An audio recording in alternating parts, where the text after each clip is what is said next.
Look, worldwide we see light rail and heavy rail as backbones for our long-term transport solutions for cities. Light rail is transforming our cities in a major way, especially with the new technology that we see coming through, trying to adapt that to the existing infrastructure that we see state to state across Australia.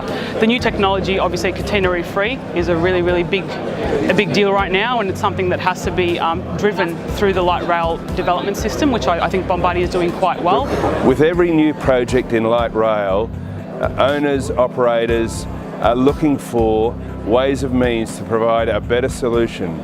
So in fact, with some operators, they're looking at not having a catenary, which from an environmental point of view is a great benefit to the community in those regions.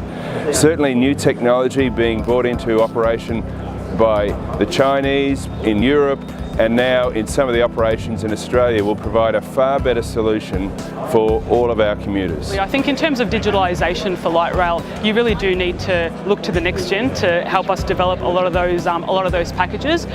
For example, the Otis, the obstacle detection or automated system that we've got is transforming the way that light rail operates and the way that the driver interfaces, and especially safety. Safety is a really big thing when it comes to digitalisation and technology on light rail, so that's another program that we're obviously trying to launch across Australia for the light rail system. But equally, I think it's about understanding the network and really being embedded with it, so that when you do introduce a platform, it has got a bit of future-proofing essentially in there as well. So I think that that's something that the industry is certainly growing towards. With every light rail project in its infancy, there's always a challenge in convincing the public in the region that the light rail solution is the right solution for their mobility.